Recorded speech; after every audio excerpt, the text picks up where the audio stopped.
Joining us. We're going to have 3 concurrent sessions here. Each will run about 30 minutes.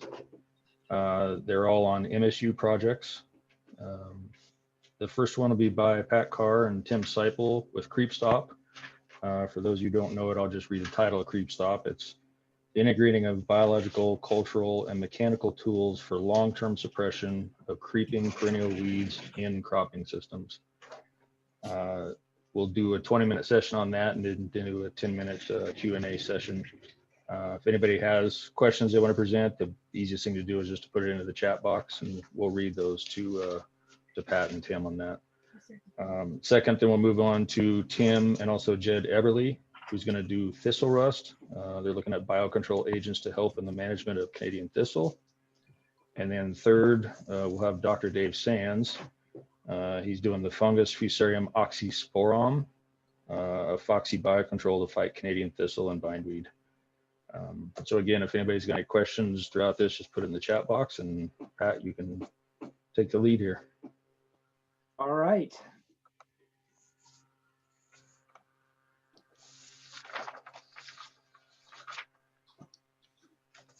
Well, thank you everyone for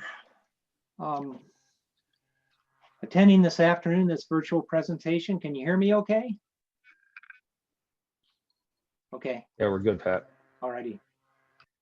As Sam said, what Tim and I would like to do over the next just couple minutes is provide an update and kind of tell you where we're at, as well as refresh the minds of those of you who may need some refreshing, since we've all been kind of locked away from one another over the past several months.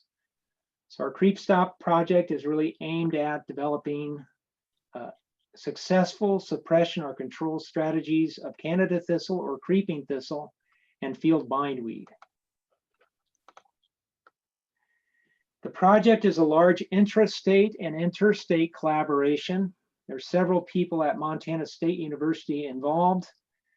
In addition to myself, Jed Eberly, who you'll hear from in just a few minutes, microbiologist Kate Fuller is an ag economist. Irene Grinberg is really spearheading the survey aspects of the project. Fabian Manalid is a weed ecologist. Prairie Miller, another cropping systems agronomist. Zach Miller, an agronomist as well as a weed ecologist. Brent Rader, our sheep specialist at Montana State University. And then Tim, who is a weed ecologist as well as a modeler. So going through that list at Montana State, I think it gives you a flavor for the number of disciplines that are represented in this project. Organic farmers in Montana who are involved include Jess Algier. Jess farms, as I think many of you know, just north of Stanford. Casey Bailey is south of Fort Benton. Nate Powell-Palm in Bozeman. Whoops. Michael Deacon near Conrad, and Randy and Ethan Heinball north of Chinook. Daryl Lassima also had an experiment that we established in 2019. Because of some wind erosion problems, we were really forced to abandon that location this past year. In addition to those of us researchers at Montana State University, there's several other researchers involved in the project, and then some farmers in North Dakota. Alice Formiga is at Oregon State University. Alice directs eOrganic, so she's helping us with some of our outreach efforts in regards to the project, not only in Montana, but really across the region and nationally. Ian Burke is a weed ecologist at Washington State University in Pullman. Heather Estrada is at Flathead Valley Community College in Kalispell, and Heather works very closely with Zach Miller. John Gaskin is a plant geneticist with the USDA's Agricultural Research Service. He's located at Sydney. And Greta Gramig is a weed ecologist located at North Dakota State University in Fargo. So it gives you kind of a flavor for, I think, the number of folks involved. So, a project that's really garnered a lot of interest. And in fact, next week I'll be giving my second virtual talk to farmers up in Canada. So people have heard of this project. I need to tell them we're just into the second year. In terms of the objectives of the project, there are three primary objectives, and there's a lot of sub-objectives, but the three primary objectives include assessing the diversity and spread of Canada thistle and field bindweed in the northern Great Plains and the Pacific Northwest. The second objective is to identify biological, cultural, and mechanical practices, or we think combinations of practices that provide effective suppression and control. And a third objective of the project, obviously, is to provide some educational opportunities. Okay, so let's look at the first objective, assessing the diversity and spread of Canada thistle and field bindweed. What we did the first year of the project this past year is collected plant samples on farms in Montana and North Dakota, and the location of those farms are shown by the small red stars in both those states. We collected a little over 1,000 plants, or I should say John and others did. I certainly can't take any credit for this, but okay. I am about a foot away from my mouse, so when this thing moves forward, I have no idea why it's doing this. The plan then in 2020 was to go into the state of Washington and collect additional plants. So we'd end up with about 2,000 individual plants, both Canada thistle and field bindweed, and then do some DNA fingerprinting to give us an idea as to how these plants were spreading, the mechanisms used for spread, and also give us an idea of the genetic diversity across Montana as well as North Dakota and Washington in regards to those plant species. Now, obviously, COVID's caused lots of problems, and it did create some real challenges for us in 2020. It prevented, among other things, from us going into Washington and collecting those additional plant samples. So the plan right now is in 2021, we'll collect the plants that we need from Washington, and then we'll have the plants that we had targeted in order for us to really begin to address the diversity and spread mechanisms. Now, Jed and Tim will talk about okay.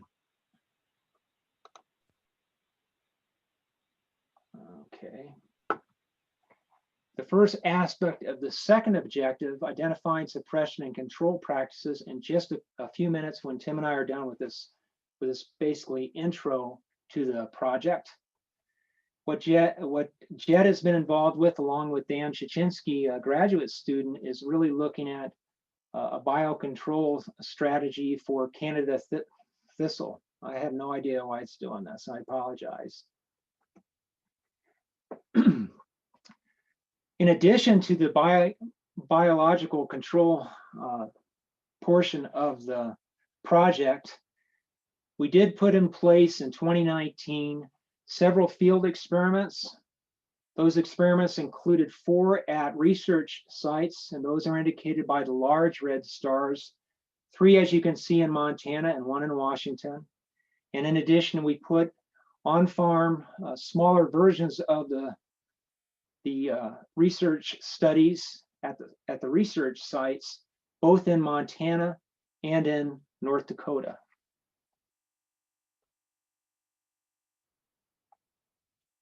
Goodness. Okay, now at the Central Ag Research Center and at Fort Ellis in Montana, so those are 2 of the 3 research sites. The third research site is at the Western Ag Research Center near Corvallis. That's where Zach Miller is located, and I'm really not going to talk too much about that. Zach and Heather Estrada are focusing on horticultural crops at the CARC and Fort Ellis locations, and on farms, we're really focused on organic grain crops. Now, at both CARC and Fort Ellis, so at the Central Ag Research Center and at Fort Ellis, so we're talking about locations near Moccasin and in Bozeman, we put in place 8 different crop sequences, 4-year crop sequences, as you can see in front of you. And those range from sequences that were very forage heavy, like sequence 1, to sequences where forages were excluded but are very heavy in terms of tillage. And that is indicated by sequence 8. And then gradients moving from a lot of forage to less and less and less forage until we get to sequence 8. And then in addition to these 8 four-year crop sequences, we have them duplicated on what we call a conventional tillage type organic system and also reduced tillage type organic system. So we've actually got more treatments than what are shown in this particular slide. Now, obviously in 2021, the plan was to be into our 3rd year of the crop sequence, and that is the case at the Central Ag Research Center. However, at Fort Ellis, because of some challenges when the study first was established in 2019, the plots were reestablished in 2020, and Perry Miller and Tim, I think, are much happier with how the plots look in 2020, the new plots. So in 2021, under the 2021 column, as you see here, if you're at the Central Ag Research Center, you will see the 3rd year of the crop sequences in place. If you go to Fort Ellis, you will see the 2nd year of the crop sequences in place because Fort Ellis is now 1 year behind CARC. And as I said, the 3rd primary objective of the project is to provide educational opportunities. And that was it began in 2019 when we did make a site visit to the experiment at the Central Ag Research Center. And I think many of you who are listening were at that site then. You can see Jamie Sherman is speaking in the image before you. Jamie is actually our barley breeder. So we kind of expanded beyond the project, but a major part of the project was focused on this particular effort. Again, the plan was to continue in 2020 and visit the Fort Ellis location, but again, COVID restrictions really prevented us from doing that. So our hope is in this coming year, assuming that things are progressing as everyone hopes, we'll be able to make that site visit to Fort Ellis in 2021. Now, on the farms in Montana and in North Dakota, a subset, as I said, of treatments indicated here are on those farms. Treatments 1, 4, and 7 are not only at the research sites in Fort Ellis and at CARC, but are also at all of the farms in Montana and in North Dakota. And then a 4th four-year crop sequence is really left up to the farmer. They tell us what they'd like us to plant in a particular year, and we do plant that. Now, you're probably interested in what are some of the preliminary results, and this is where I'm going to pass the baton on to 2 of the graduate students working on the project, Dan Chichinski and Kara Hedinger. They will be giving presentations during a morning session this coming Saturday as part of the meeting, and I'd encourage everyone, if you can, to attend the presentations that they'll be giving virtually. Dan will be talking about the biological rust component of the project. Carr will be talking about preliminary results coming out of the field experiments on farm and really focusing on what we found thus far at CARC. So again, that's Saturday morning. And if you are interested in learning about some of the preliminary findings from this project thus far, those would be the 2 presentations to take in. So Tim, I'm going to pass the baton to you now and stop sharing my screen. I will unmute myself and share my screen here. Make sure I got the right presentation up there.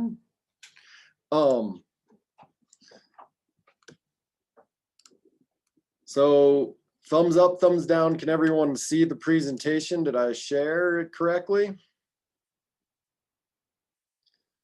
All right, thumbs up. You're okay. Good, Tim. Thanks, thanks, Pat, for the introduction. So we've been working together as a team, and really we're trying to improve the weed management of these creeping perennial weeds. And it's nice to have a venue like this to be able to talk to you guys about the results and revisit where we're going and what we're doing as we go through the journey of this project and try to better manage perennial rhizomatous weeds in organic systems. So back to the objectives that Pat put in there is, and this is really what I'm focusing on, as Pat alluded to, it's to identify biological, cultural, and mechanical practice combinations that provide suppression, control, better management in this. And then as an extension person and a researcher is to provide those educational opportunities. And I hope we get to see each other in person this year. So really, when we're talking about combining these, we're talking about integrated weed management.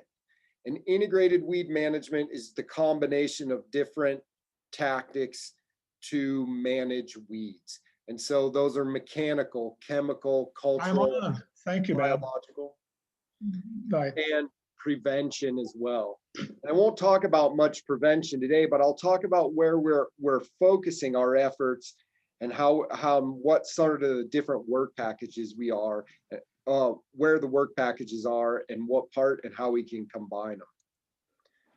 So first, OAEC supported a review of managing perennial rhizomatous weeds like field bindweed and Canada thistle. And Noel Orloff led some publications, and Stacy Davis in 2018, where they reviewed all the literature and looked for what were the most successful ways of managing it in there. And I put the two red boxes around integrated because they have the most negative effect on the creeping perennial weeds, whether that be in annual cropping systems or perennial cropping systems in organic.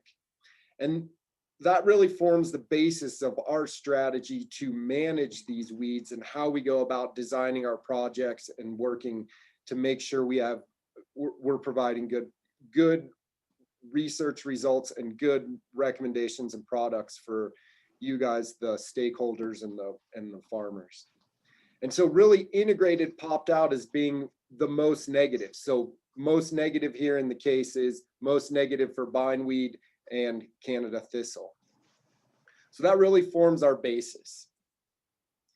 Well, but what we really need to think about is the biology of the weeds as well. And so when we think about both of these weeds, and I've tended to work a little bit more on the Canada thistle side of this, is that we need to weaken the roots. And the root systems are not easily targeted by most of our management operations. And that's why we're undertaking this project in many respects. Two pictures here. The one on the right, that's Dan Chichinski. Him and I were excavating some Canada thistle root rhizomes at Fort Ellis. And so that's what you can see. That's what we're up against. The rhizomes were horizontal rhizomes. The roots started at about 1.5 feet deep, 1 foot deep. So really hard to get at with a lot of our tillage practices. And they are long and they're interconnected. And this is really where most of the biomass of our thistle is. And so when we're focusing our efforts, I keep coming back to, are we starting to weaken the roots, and how do we go about weakening the roots?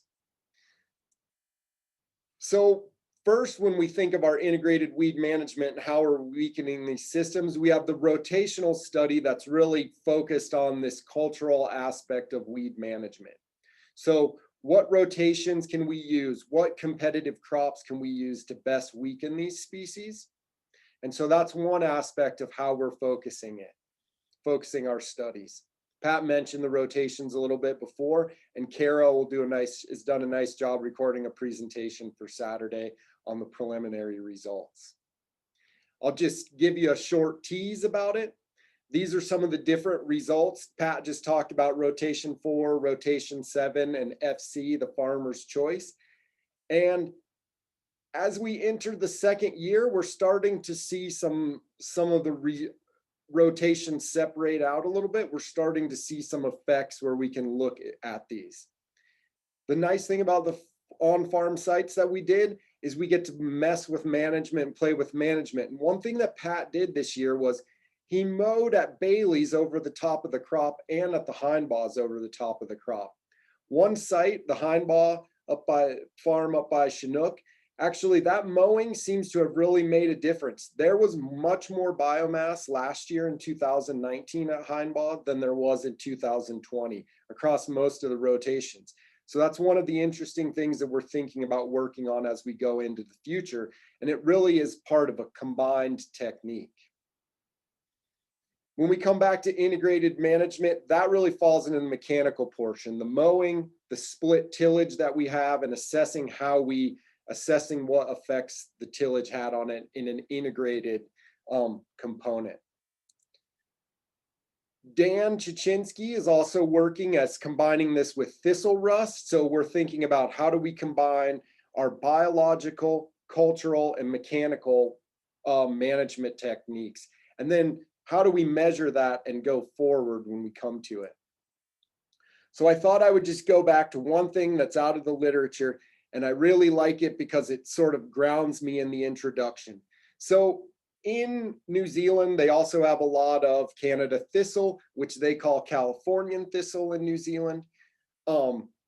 And they looked at mowing and have shown that mowing at least 1 to 2 times a year can weaken those rhizomes. So that's one of the things we're taking into account. But out of the introduction of the paper, and what really reminds me of how daunting this task is it discusses how difficult managing the weed is, but then it uses a nice historic anecdote. And it's an essay on the extirpation of Canada thistles published in the New York State Agricultural Society in 1847. And the author lamented that 57 years after the state of Vermont passed a law directing the weeds' destruction in 1795, we haven't got there, and no one has put together sort of our collective thoughts on that. So that was one great thing that OAEC did by supporting the reviews, the literature reviews, about 150 years later, but it's very interesting. I think it was well timed. But they showed that mowing helps. And so we're thinking about how do we combine mowing, tillage, how does that fit into our rotation studies, and how do we combine that with the thistle rust? Because really that's the integrated weed management strategies that we need to do a better job of managing these weeds. And it's our job to come with our research-based results and help you guys out. Dan's going to present on thistle rust on Saturday too. These are a couple examples of his photos from his research sites. He has some mowing that's involved with a forage crop in there. The picture on the top is the sporangia, one of the stages of the thistle rust. And then combining that with some disking and tillage and how these all fit together. But what it comes back to, and it's actually probably what I do on a daily basis quite often, is my efforts have been focused on measuring the responses, and that's a difficult task sometimes. There's a picture from Deacon, I believe that was Deacon. We were collecting samples this summer in all the plots. We were well prepared for wheat chaff in our noses, so we were wearing our masks. Sun protected is always good. We were wearing our PPE. We take those measures out of our fields and then we bring it back into the lab. And I was telling Dan earlier today, I was like, I don't have a good picture of us pounding through biomass samples while Dan was threshing and grinding some samples. But we take that data and we really think about, okay, what does it mean? How do we analyze it? And how do we get good results out of it? And that's really part of one of the difficult practices that we have in thinking about doing our management. And so the last is part of a PhD comic, which represents me and Dan and Kara and Chris Larson all pounding the keyboard sometimes as we work through this data and start and analyze it. It's actually a quite difficult task, especially with the repeated measures over time. But we're just getting started, and I think we're really excited about some of the results that we have going forward. So I'm trying to answer, what is the best combination of methods? What is the best integrated weed management strategies? And then I'm trying to communicate those results to you guys all out there as our stakeholders. And I hope we get to stay tuned for more future events as we go forward. And we get to see some of these sites in the field, and we're going to do a good job this summer of also putting together some multimedia data so that we can really show them to you guys. So with that, I thank you for listening and your time and your input. I guess Pat and I can take any questions that we have now, and then I'll pass it over to Jed for the next 30 minutes, and he can talk about how we combine our biological, mechanical, and rotations things all together. So do we want to stop and do questions now? Is that a good time? I have Pat's slides, and if you want to start where he finished or was stopped. Sure. Do you want me to stop sharing then, and we can bring up some? Yeah, I'll Another. just bring up Pat's. So Tim or Pat, you know, chemical is one of those options, and there's a couple different products out there. One being Suppress, the other one being Weed Slayer. They're quite expensive, and there's several producers that have been messing with them. But is that something you might try to integrate into this project at all, or any thoughts there? I'll give you my thoughts. Tim, you can offer yours. I think in regards to this project, Sam and others, I'd rather not try to integrate that as well. And we've kind of focused on biological, cultural, and mechanical, and to throw chemical on top of that really can compound trying to tease out what these other factors are doing. So, you know, we could certainly, and I've done it before, and I've mentioned this before, when I was over in North Dakota, we basically did an organic herbicide trial every year, just like a conventional person would do. And I'd be, you know, we can certainly explore that option if there's interest in it at CARC anyway. Tim, what do you think? I agree with you, Pat, we get spread a little bit thin in terms of our statistical degrees of freedom. I'm not opposed to looking at it, but I think we'd have to think that through really clearly and make sure that we could have a good, strong data and results that would come out that we could make some recommendations on there. I think Zach wrote in that he didn't look at them because of the expense. And I initially didn't look at them also because I looked at the Weed Slayer especially, and it was amazingly expensive. So I thought for having a wide usage, it would be difficult. But I'm not against doing some trials or hearing about the data and that you guys have done out there and sort of integrating that information in if we can. Yeah, and just more curious because it was in your just integrated, you know, practices there. So, but we got another question here from Doug Crabtree. Are any of the trials using rye as a crop rotation? Boy, I think the answer to that one would be, Doug, possibly if a farmer would ask us to. You know, we do have that fourth on-farm treatment, which the farmers really tell us what they want us to plant. So about as close to rye as we come would be triticale. Well, come on up. We'll do some rye. Okay. Well, I told you I was going to come up this summer, so. I'm a rye bread eating fool. I'm happy to come out into the rye. Well, I ask because in my observations over the years, that has been one of the few crops that can actually compete successfully with fairly severe infestations, and I think it deserves a little more attention. I think you're right, Doug. I think it's a very incredible crop, and I know they do use it in Europe as a competitive crop when they're dealing with Canada thistle. Yep, that's a good point, Doug. It took, you know, for those of you who weren't involved, it took us a while to kind of hone in on the crops that were being grown. So there were several crops we talked about at first that we planned on including and then didn't. You know, it wasn't easy to get down to those sequences that we got in place. I see Zach Miller wrote in the chat that at the Western Ag Research Center, they did have they did have rye at WARC. Zach, do you just want to speak up and tell us your experiences?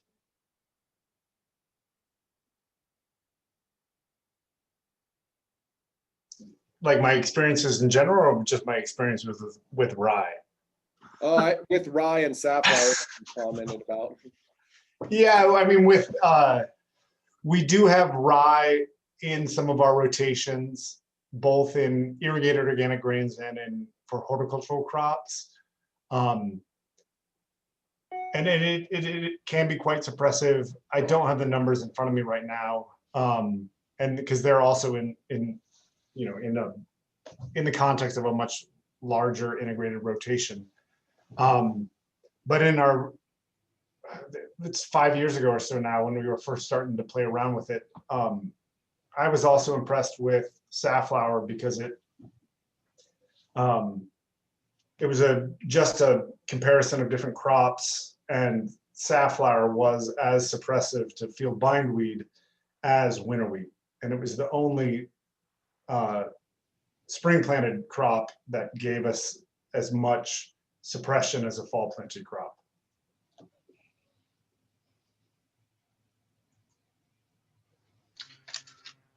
Nice picture, Zach. Yeah, the other thing we've seen too is with those fall planted crops, the timing makes so much difference. I mean, if you can get them in earlier and get a good stand established, they take off so much better in the spring and are so much more suppressive. And when you get them in late, it's pretty much a spring planted crop.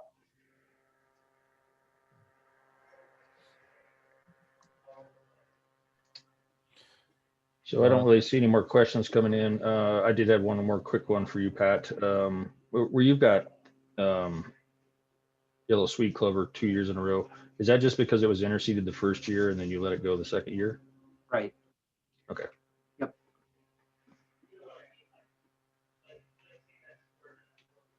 The other thing, I'll just jump in. The other cool result that I've shared with some of you from our irrigated grain trials at the Western Ag Research Center is that overall, we had great success with 2 years of alfalfa. It nearly eliminated the bindweed out of those plots. And we did the alfalfa both just staying in organic and with decertifying and spraying a couple times. And we didn't see any difference in the long-term suppression of that spraying. It was just the alfalfa, and the sprays were just a fall and a spring glyphosate spray. But yeah, I mean, I think it's really important to see that didn't add anything to that competitiveness of the alfalfa. You're better off just staying certified and letting that alfalfa go. Yeah, Doug, I saw your post in regards to safflower, and I don't want to, keep people here longer.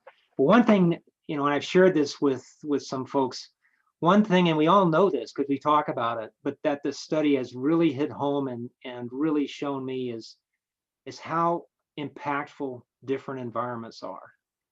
What works for us at Fort Ellis may not work at all for you, Doug, and vice versa. And I mean, it's striking to me.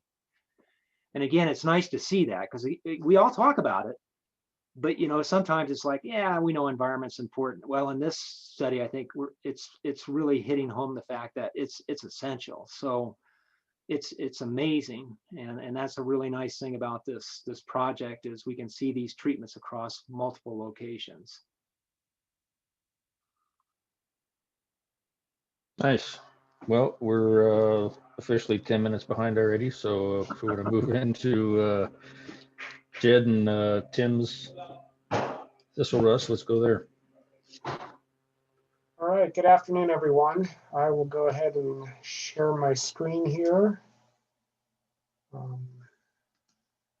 can find where it lets me do that. Here we go.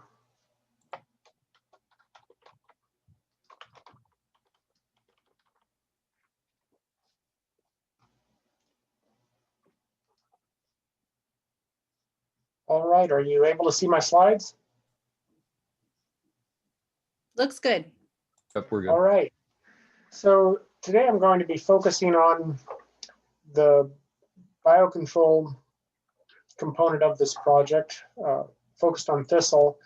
Pat has already described the overall project, and this fits in as one of the sub-objectives of the project. And I wanted to start just by acknowledging some of the key players in this portion of the project. I don't have the complete list that you've already seen from Pat's presentation, but here are a few of the people that have been very much involved in this part of the project. And do want to draw attention to Dan Chichinsky, who's been doing a lot of the work out in the field and in the greenhouse related to this. And as Tim already mentioned, his presentation is scheduled for Saturday. And Dan, I believe you had mentioned something about you might not be available to answer questions on Saturday, so feel free to jump in to add anything more to what I have here, or if anyone has specific questions for you and we have time for questions at the end, I would welcome your input there as well. So, sorry, I jumped ahead a slide there. Just as a bit of background information, the rust fungus that we are looking at, Puccinia punctiformis, is found throughout the range of thistle, Canada thistle, where it's found. It's an obligate pathogen. That means it grows only on living, healthy plants. So far, we know of no alternative hosts for it. It is very specific to the Canada thistle. The teleospore stage, which is shown in this lower picture here, is the spore that is used for inoculation to establish new infections. And when this spore is effectively established on the plants, it causes a systemic root disease that will eventually kill the thistle plants. Hey, Jed, I think your slides aren't advancing, or at least I don't see them advancing. Okay.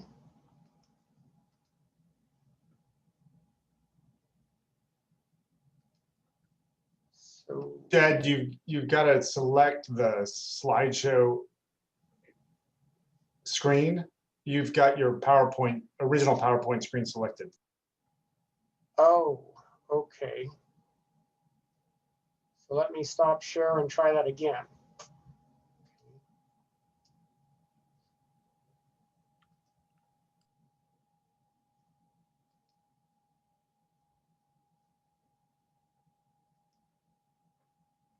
Okay. What do you see now? Yep. Looks good, Jeb. Yeah, it looks good. You see the pictures of the fungus. All right. So our work is really building off some work that was done in Colorado. There was a 5-year study there where they looked at 130 inoculated sites. And what they found was across these sites, they had an average of 80% reduction in thistle density. And this did vary, of course, at different sites due to some of the factors that I'll get into in a little more detail. There are some real challenges associated with using the rust fungus, though. One is that it can be difficult to get it established, and it can also be fairly slow acting, in some cases taking as long as 3 to 5 years to really start seeing results and significant dieback. The other challenge too related to establishment is that you don't always see signs of infection. The fungus can be successfully established, but your plants may remain asymptomatic. So that makes it difficult to determine if your inoculation was successful. And I have a couple of slides here courtesy of Dana Berner, who's been consulting with us on this project. This is just a demonstration of one of the sites in Colorado where they had fairly substantial reduction in thistle density over about 3 years. So there is evidence that it can work, it can be effective, but there's a lot of challenges to getting it implemented consistently. One of the challenges to working with the rust fungus is due in a large part to its complex life cycle. And this figure here shows the life cycle of the fungus. You can see it has 5 different stages, different spore types. One of the challenges in working with it is that some of these different spore stages can be very difficult to establish in the laboratory to be able to grow and study them. So the teleospores shown in stage 4, down here on the bottom, that's the spore type that we are targeting to use as an inoculum to establish the infections. So the basic process that we're using for establishing new infections is to go out in the spring and identify diseased plants.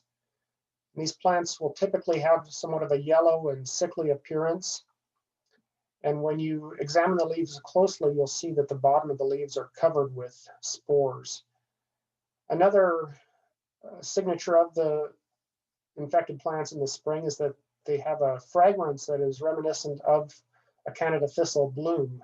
And so that's another way that you can identify the infected plants.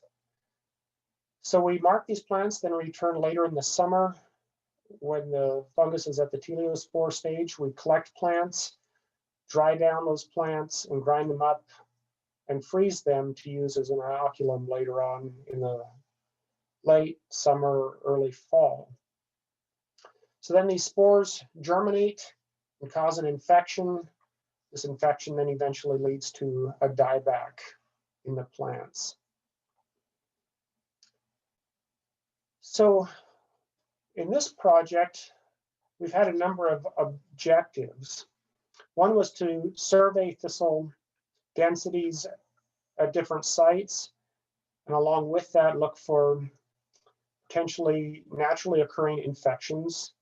We've also tried to establish new infections at a number of different sites, and then monitor those over time to see if those infections are successfully established and if they lead to a reduction in thistle density at those sites. You can see here on the map just a few of the sites that we have surveyed this past year and done some thistle density estimates, as well as some where we have established new infections. So on this slide, I'm just showing an example of one of these sites to give you kind of a feel for what we do in the field when we go out to survey the thistles. So we'll identify patches of thistle, try to find patches that are isolated from other patches that we can have some assurance that it's a independent patch. And as you'll see in some of the photos, that this can be very difficult, especially very dense thistle stands. So as shown here on the inset photo, at these patches, we take GPS points around the perimeter of the patch. And then within that perimeter, we take multiple thistle density estimates. And with these GPS points, we'll be able to return in subsequent years to take additional density measurements to see if the thistle densities are increasing or decreasing. And at these sites, we have found some that have naturally occurring Puccinia infections. Here's just an example of one of the sites up by Great Falls. As you can see, the thistle densities are quite high. Very few other weeds competing well with the thistles at some of these sites. So within a patch like this, what we're doing this past summer is taking a 1 square meter PVC frame and taking 10 random samples within each of these plots that we have GPS tagged. And initially we were just doing a visual estimate of thistle density as a percentage of the ground cover.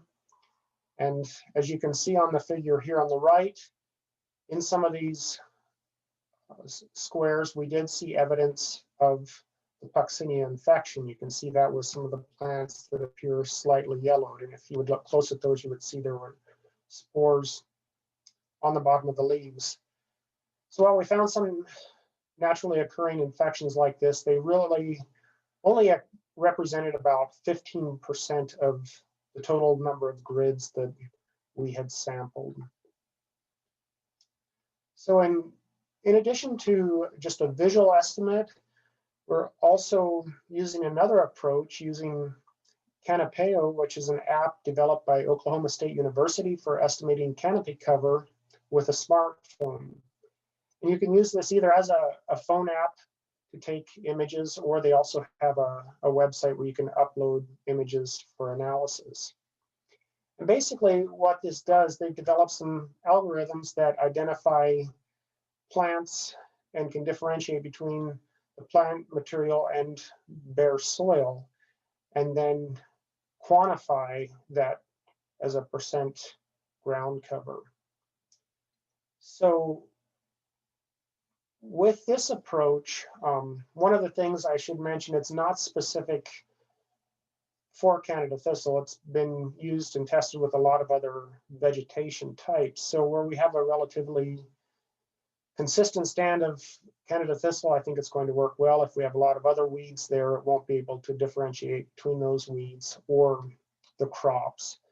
So we are doing some work trying to validate this approach and see how it compares to some of our in-field estimates.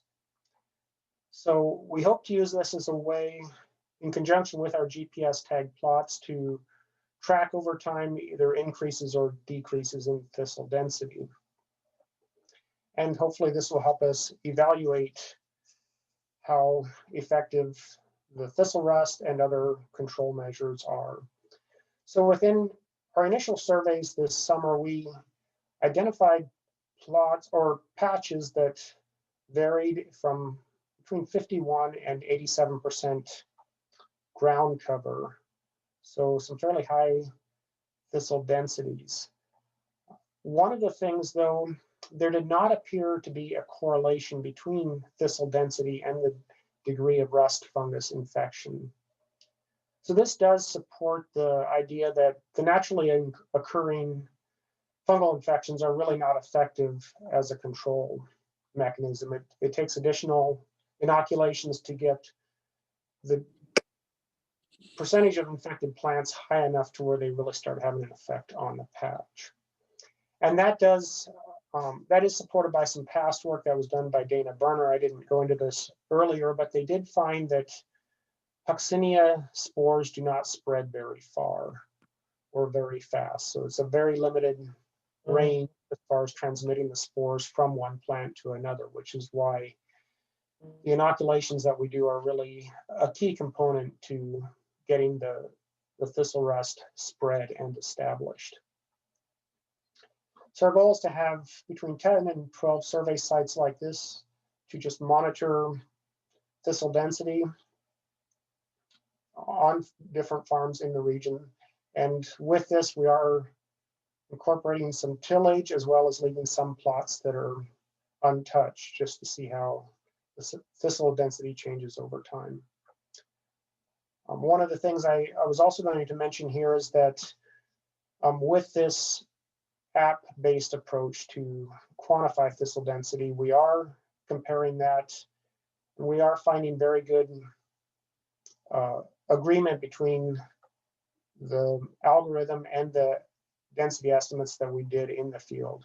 And in fact, what we found is that where there does seem to be a disparity between the estimated cover, if we go back and look at some of those images, it's generally user error in the field where an estimate was generally underestimating the density of the thistle stand. So now I'm going to highlight just a little bit of the work that has been done at Fort Ellis and also some of the greenhouse work. And this work has really been done by Dan. This has been a great effort on his part to get some of this accomplished in the field and in the greenhouse. And Dan, I'll invite you to jump in here if you have anything you want to add or to clarify. So one of the research questions that we really want to try to answer with this study is, are infected thistle plants less competitive with the crop than uninfected plants? And also, how does that vary with different mechanical weed control options? So here at Fort Ellis, we have 4 different fields where the thistle patches have been mapped, and infected thistle plants have been counted within these patches. So in this particular study, we're comparing both mowing and disking as thistle control approaches, and we want to determine how these different weed control approaches impact the spread of the Puccinia. So is there a synergistic activity between the rust fungus infection and the mechanical control, or do these tend to work against each other? And one of the reasons this is important to consider, if you recall back to what Tim was presenting, thistles have a very extensive root network. So one of the other aspects here is that it's very important for the rust fungus to get into the root system to effectively destroy the plant. So one of our questions really relates to the timing of tillage or other mechanical control mechanisms.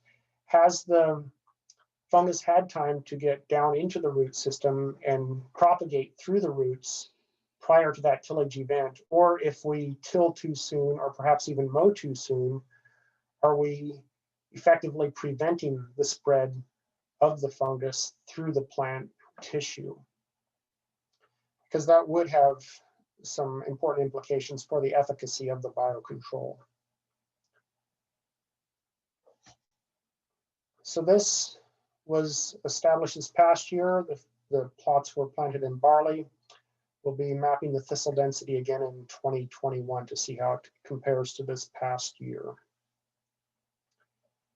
In the greenhouse, Dan has been doing some competition experiments. And again, he'll have more details on this in his presentation on Saturday.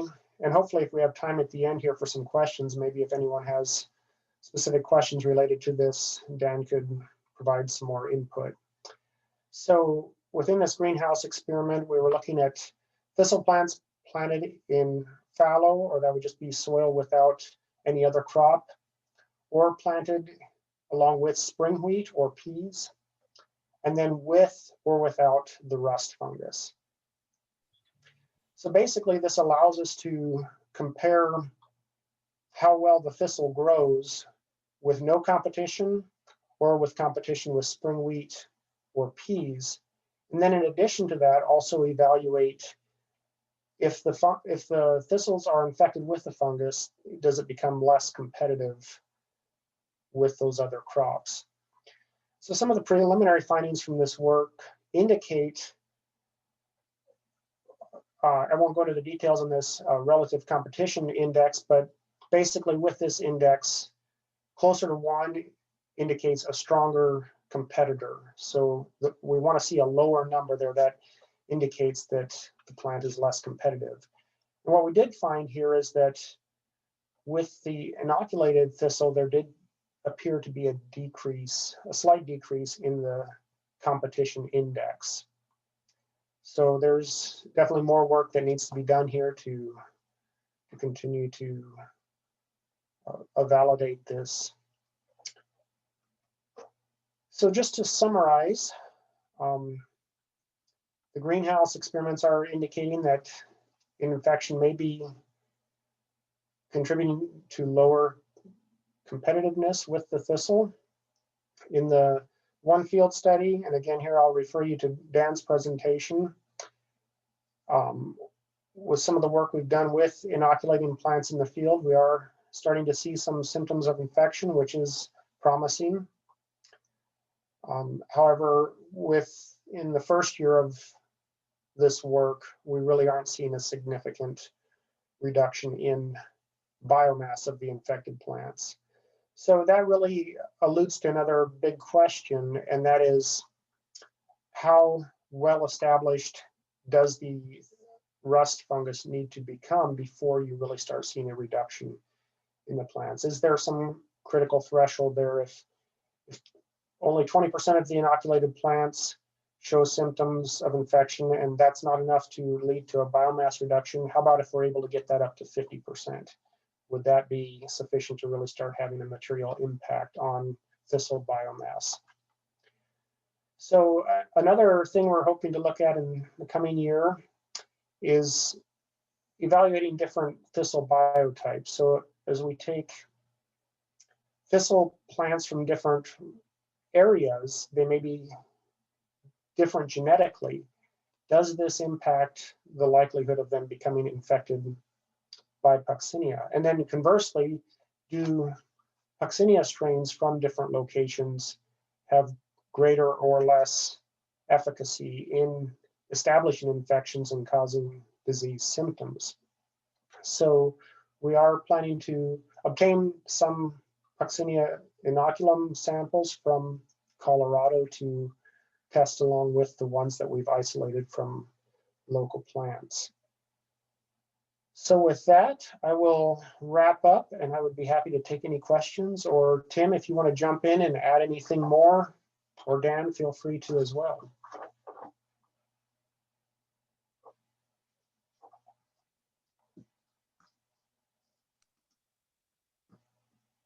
Well, anybody that's got the chat on, there's several Q&A just going on through that, and Dan and Tim have done a good job of kind of answering everybody's response, although I don't know if everybody's seeing that either. Oli, did you get your answer that you're looking for?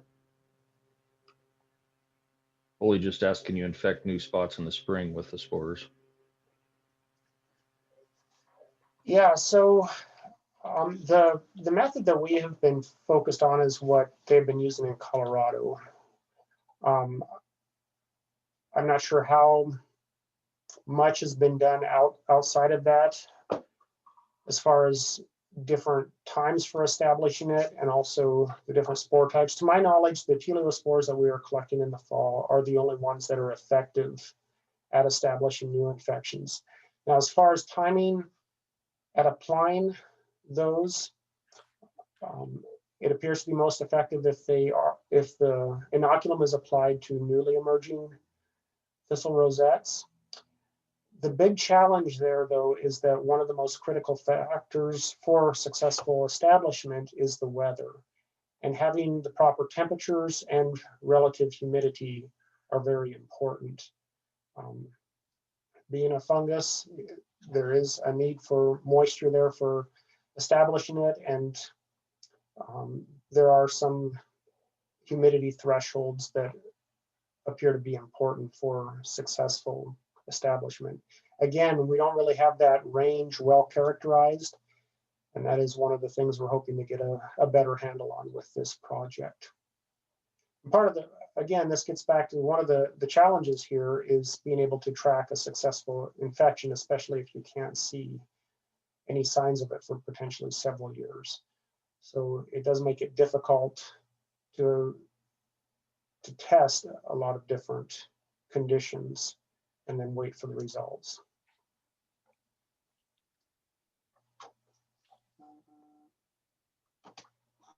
Anybody else have questions? Dan, did you want to add anything since you can't be there on Saturday? Yeah, I think Jed covered everything really well.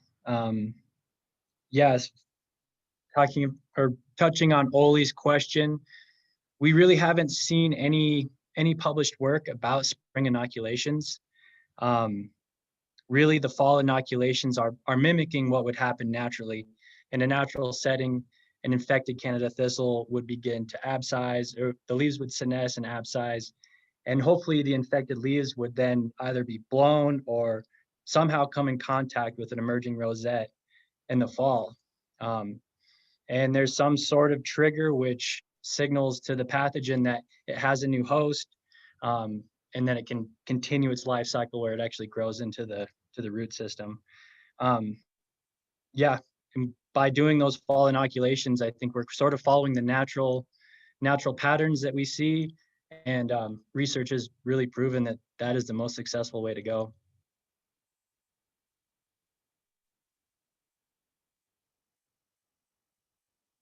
Well, thanks, guys. Jamie, are you recording the chat box on the video? Yeah, that gets recorded.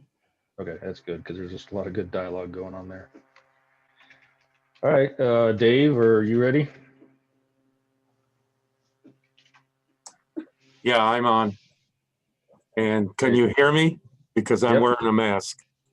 We can hear Because you, I'm Dave. in Bozeman, the hot spot of COVID virus for the whole state. So here we go. Oh, you need a quick screen, share screen. It's sharing it in there, isn't it? I'll give a talk. Okay. Where is it? Click on here. It's MOA. Is it on here? Dave, I think I can put your presentation up if you need Yeah, me to. please put it on. We sent it in.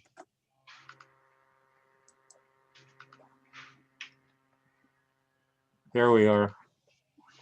I'm Dave Sands. I'm a plant pathologist at MSU, and plant pathologists have always thought that they could control disease, control weeds by disease.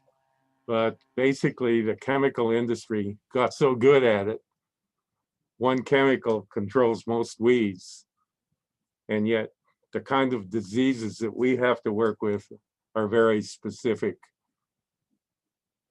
So how do I go to the next slide? There. Help me out. By the way, I have There. Amanda Leckband and Chelsey here who are working with me on this. That's basically the only people we have right now. Now, this is a fungus. It's called Fusarium. It is a good killer. It kills 40%.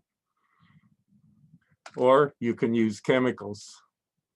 But we're at a crossroads in agriculture right now where there's pretty big problems with chemicals.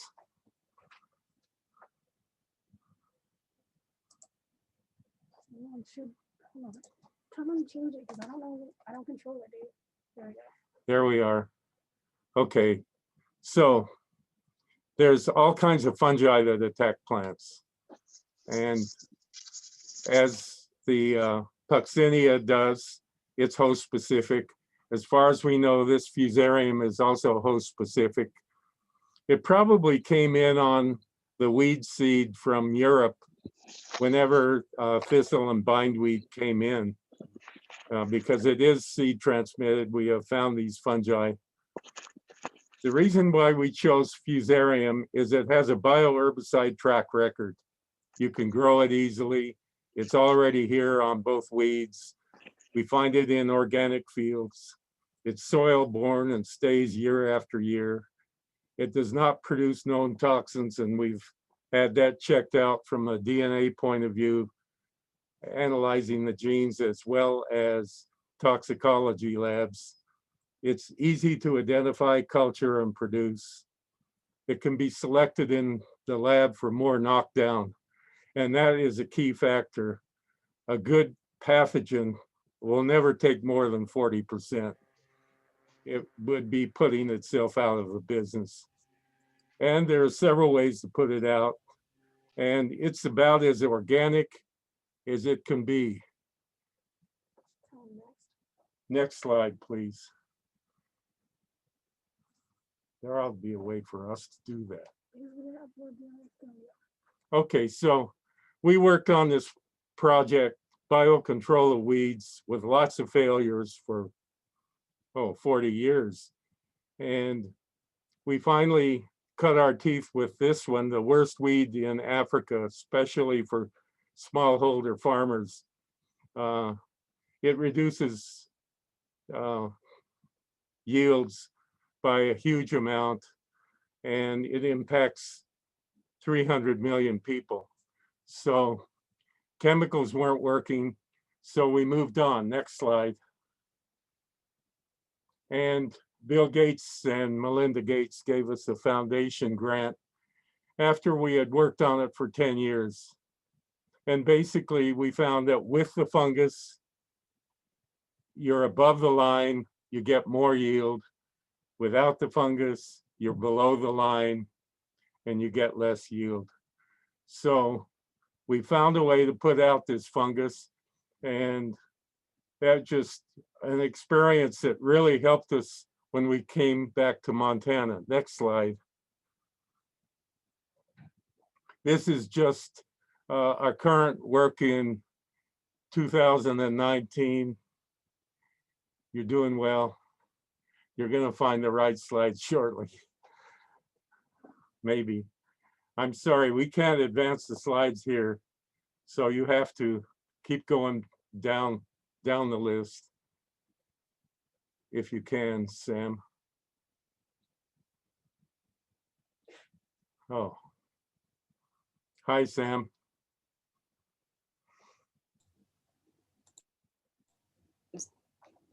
Now let's see if we can. Oh, there he goes. Okay, there. That's just a typical field day in Africa, where we now have 800 field day attendees, and we have lots of demonstration plots, 400 of them all over the country. And basically this is ongoing. So our general strategy for how you do biocontrol is based on finding the right fungus and making sure that it's not a 40% fungus, making sure that it damages the plant well more than that. Next slide, please. So we moved to Montana and we have a perfect storm here. You all know about it. Glyphosate in Cheerios, cancer, stock market. And glyphosate is, by the way, safer than many herbicides. But the weeds here are becoming resistant. The whole European community is banning pesticides like this. There's consumer rejection of products, and people are moving in and wanting to buy organic food because of this. And there are no commercial fungal bioherbicides right now. Why is that? Next slide. Well, we have a history of working. This is a cocaine plant on the right here, and that's our cemetery. We used fusarium to attack the cocaine plant, and we used government money to learn how to do this and how to make a fungus more virulent and how to put them out on treated seed. And we stopped the project, not because it didn't work, but because the president of the university thought it was too dangerous. Next slide. So this is a rust, a typical rust, and we worked on it in San Clemente Island, and it is an obligate parasite as well. Next slide. And you can see that when you had rust, you got biomass reduction. And this is what we call the 40% rule. A good fungus never wants to kill more than 40%. And this work was done with Laura Karsten and Bruce Maxwell on San Clemente Island. Next slide. So how do you get a fungus to be virulent?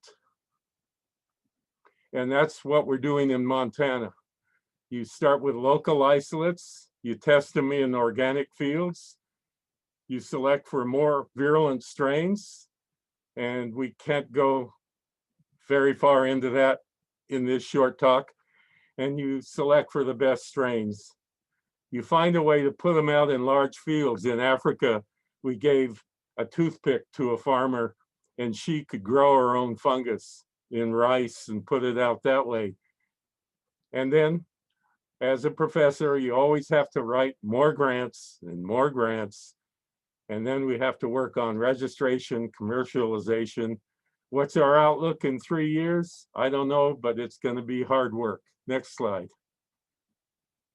So what do we have with Canada thistle? We have over 40 strains of the foxy fungus isolated from Montana. And we have field tested 8 strains. And we found which amino acids inhibit thistle, because amino acids are not toxic. If you can get a fungus to make amino acids, wow, you can really shut down a plant. And every plant we've looked at is vulnerable to some amino acids. So since amino acids are safe, that's the way to go. We currently have a strain, Fort Ellis Thistle 2-2, that Tommy Weiss worked with, and it has now been tested in 2 locations, and we'll be doing a lot of winter work with it in the greenhouse in hopes of putting it in the field. The next slide, we have field bindweed. We have only 1 strain that has been isolated that has been field tested, but when Gary Iverson and I went to a field up on the High Line, we found a foxy infected field and we collected seed from there, and the foxy is on the seed. So where you have a bindweed infestation, it's good that it's seed transmitted. So far, so good. We'll be doing winter work studies, and Chelsey has some germinated seed here, which if I hold up right here, maybe you can see it. This is 30-year-old bindweed seed. There. And we're planting that today in the greenhouse. We need a lot of bindweed plants, but bindweed seems to be a huge problem in Montana, and we're focusing more on it now than we did a year ago. Next slide, please. So if you have a fungus, you can't put it out with toothpicks and boil your own rice in the kitchen. You aren't going to get enough of it. But there might be a better way. How can you get it into your farm soil and have it stay there? Next slide. Tommy found that you can put it on wheat seed, and the fungus grows perfectly well. It germinates when the seed germinates. It grows right down the roots, and then it sits in the soil for up to 5 years or longer and waits for the weed. That's the kind of approach we want to be using. Next slide. So, to be done. Fortunately, we wrote a grant. We got a grant with the OAEC backing some 40 letters from 40 farmers, helping us get the grant. And it was through the specialty crop block grants, the State Department of Agriculture, but it was really federal money. We've already hired Chelsey. We have Amanda. We're working well in the greenhouse, and we're working on seed coating of the fungus. We need to know what % of seed, is it 1, is it 5, would have to be coated with a particular fungus to kill a particular weed. We wouldn't want to have to coat all the seed that you plant. It probably could be wheat seed or lentil seed or something like that, since these fungi don't hurt those crops. They are specific. And then we need a postdoc, and we got one. She's already funded, but Senator Daines is helping us with getting a visa from the US Embassy in Sudan, which basically has been shut down. And hopefully she will get here She's for free for a year, and she has a PhD in Striga, so biocontrol. We're preparing in the spring for organic trials. We'll keep on writing grants, and we're always looking over our shoulder at other weeds just in case, because we can isolate fusarium out of almost any weed. Next slide. Our long-term plans are that Montana should be the center for bioherbicide research for the whole world. We are leaders. We're there. We intend to stay ahead. How do you do that? Expand and succeed. And get more grants, get more faculty involvement, find out how to do the agronomy, and how to have in-state commercialization with global outreach. Next slide. Why Montana? Well, we like the place, but we have strong organic industry, getting stronger. Consumers are recognizing the value of organic products. Our climate is favorable for pesticide-free agriculture, and the people of Montana support clean soil and water policies, no matter what side of the political fence they're on. Montana has a lead in what could become a global industry. Next slide. Now, we do have a track record working with narcotic crops, and that was a lot of money, and that helped us learn how to do this. But next slide. We now are doing farmer field days when we can. After COVID goes away, we can do more. And our target weeds are Canada thistle and field bindweed. Next slide.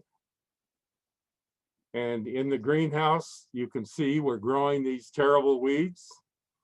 And yes, we can kill them. Next slide. So we keep on trucking. We get more and more virulence, more field trials, etc. You can see the list there. And we would really like to thank OAEC and all the donors and the specialty crop grant from the Montana Department of Ag. And we're working with the post researchers, Kevin McPhee and Chelsey. Thank you. And next slide. That's it. If you have questions, if there's time. Thank you, Sam.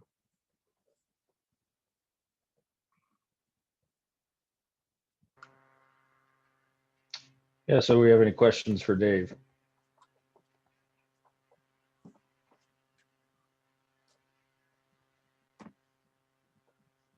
I'm just trying to read through the chats here. I couldn't see it when the shared screen.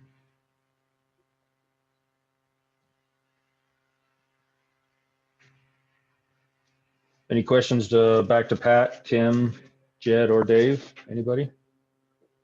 This is Claire, Dave's daughter. And Dad, maybe someone was asking about, hitting up the next weed, but maybe you could tell people what they could do if they find diseased weeds, even if they're not Canada thistle or bindweed. I don't really, I'll try to do that. I don't really like mail because it's usually junk mail, but a diseased plant is never junk mail to me. I love diseased plants. You take a plant, you try to say exactly where you found it, maybe even GPS. You put it in a brown paper bag and you send it to me on Monday. And that would be Department of Plant Path, room 119. Yeah, and Dave, 59717. OAEC is happy to do that distribution too. Yeah, send it to OAEC and they'll take care of it. We're always interested. There's a good one out there somewhere and we want to find it. There's also a question about if there are any negative impacts introducing Foxy into the soil. And you can comment on that, Dad, but I can say that on our project in Kenya, We had some field plots that were tested for 5 years with Foxy. Then those plots were deserted because we didn't have any more of the striga weed, witchweed. And to this day, it's been about 5 years since then, there's still no witchweed growing there. So there is some persistence of the Foxy in the soil, but we haven't done any long-term trials to see exactly how long the persistence is in the soil.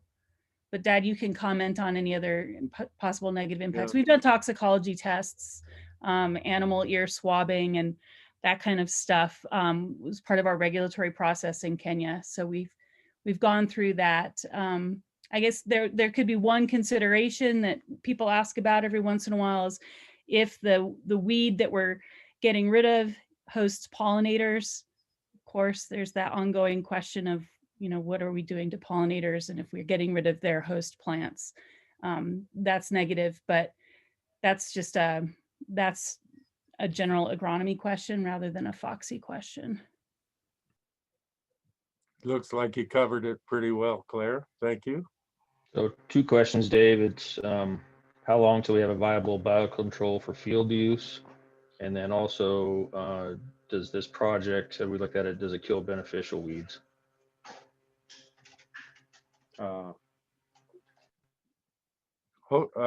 Fusarium tends to be too specific. And therefore, I'm not really worried about beneficial weeds too much. But we will always test that once we get a good fungus to make sure. But at least there are 800 Fusarium plant pathologists in the world, and they tend to know that this is a very specific fungus. So I think that's the answer to that question. There will always be some question like that, but I don't think it should slow us down too much. I don't know. I'll cross that bridge when I come to it. So Bob Quinn asks, how long will it be till we have a viable biocontrol for field use? Yeah, Bob Quinn, how long are you going to be alive? We don't know. And we don't know with me either, but I'm saying that we should do metal to the pedal, or whatever it is. We should go as hard as we can, as fast as we can, but it could be 3 years.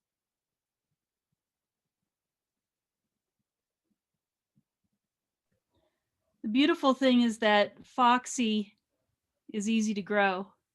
So once we go through trials, field trials, and regulatory approval, the manufacturing of it isn't such a big deal. It's not like we have to make seeds or anything like that.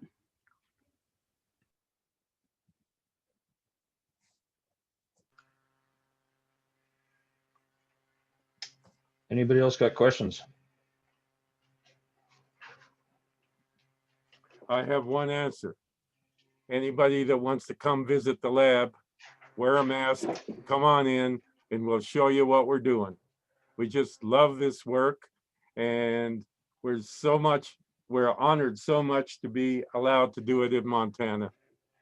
So please know that we're with you, and we want to control these weeds. Thank you.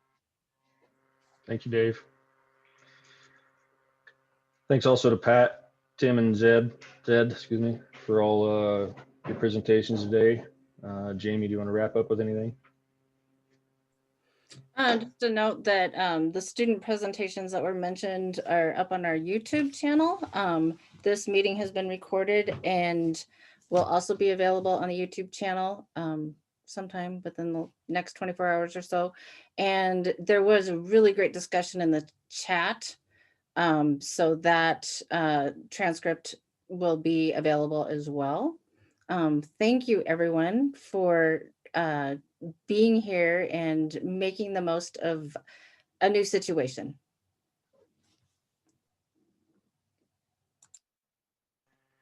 Yep, thanks everybody for participating. Thanks for organizing it. All right, take care.